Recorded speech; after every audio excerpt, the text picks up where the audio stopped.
Hello, my dears, and welcome. Today, we'll be talking about the strange relationship between English sounds and English spelling.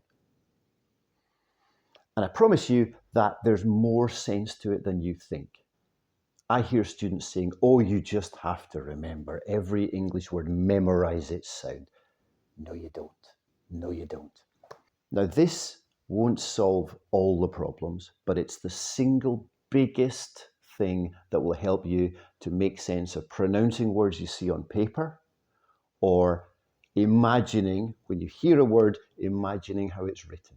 That will help you to make that connection. So let's go.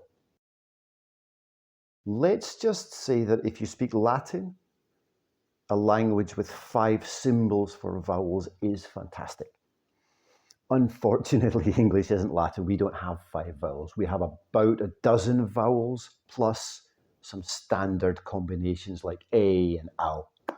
So we've had to adapt, and this is what's evolved over the centuries. Let's think of each of these 5 symbols as having 2 different sounds. Each vowel symbol can have 2 different realizations when we pronounce them. One set I'm just going to call the basic sounds, and another set I'm going to call the names. Let's talk about the basic sounds. That's the sound you get when you take one consonant or consonants, one consonant or more at the end, and you drop a vowel into the middle, and you get words like this: bat, bet, bit, bot, and but. Those are our basic sounds. Here are some more: land, sell, mist, rock, stung. The other 5 sounds are just the names of the letters. When you spell, the names of the letters are A, E, I, O, U, and that's the sound that they can make in a word. So, how does the writer show the reader which version to pronounce, whether to pronounce A or A, whether to pronounce E or E, etc.? Well, there's 2 different conventions that we use. And the first one I'm going to call silent partner. Each vowel has another vowel it prefers to keep company with. Letter A prefers to keep company with letter I. So if you say AI, we pronounce the name A. For example, mail, train, wait, raid. If there are no final consonants, we prefer to substitute the I for a Y. It just looks better. So, may, tray, way, and ray. E's favorite partner is another E. So we say meet, screen, keep, see. I's favorite partner, bizarrely, is GH. Light and high and bright and tight. O's partner is A. Moan, cloak, goat, goal. U prefers to keep company with I. Fruit, suit, juice, sluice. So in all of those cases, if you see your vowel with its silent partner, say the name of the vowel. I said there were 2 ways of showing you to pronounce a vowel with its name. And here is the second.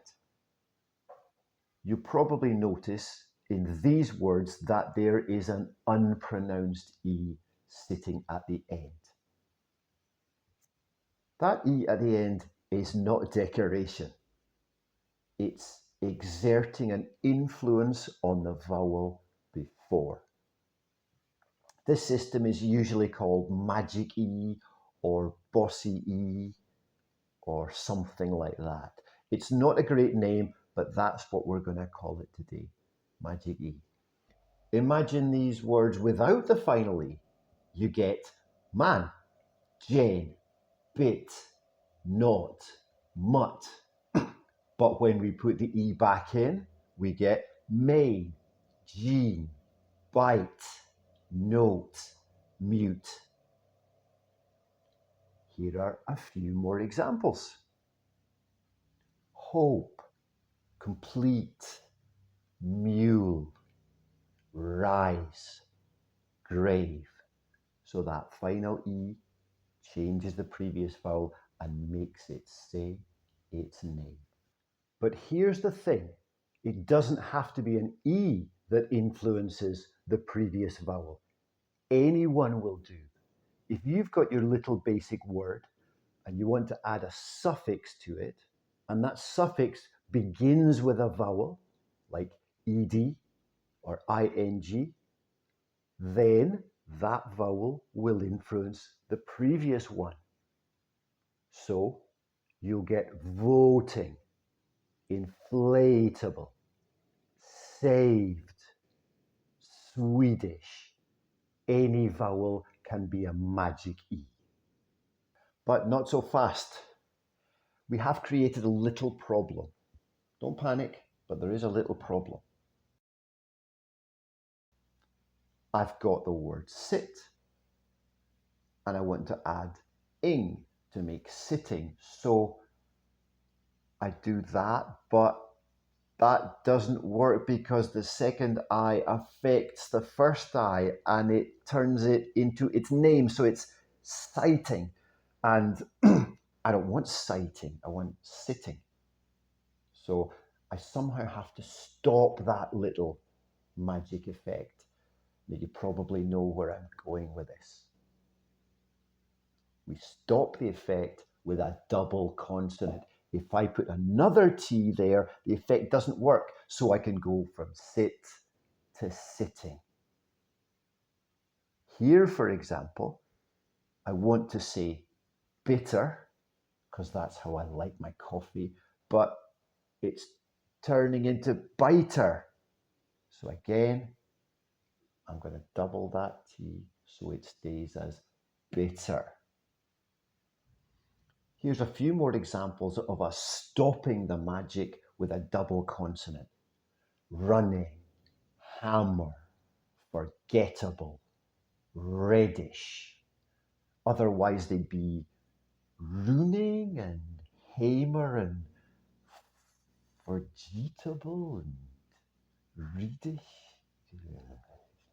And that is really the only reason why we double consonants in English, to stop the magic. So there you have it, friends and neighbours, ladies and gentlemen, two different ways of showing the reader that we have to pronounce the vowel with its name. And if you don't see a silent partner or a following vowel, then you don't. You pronounce the sound with its basic sound. Hooray! However, there's a little complication I want to leave you with. Don't panic, but there is a little complication. Remember we talked about letter E having its silent partner as another E.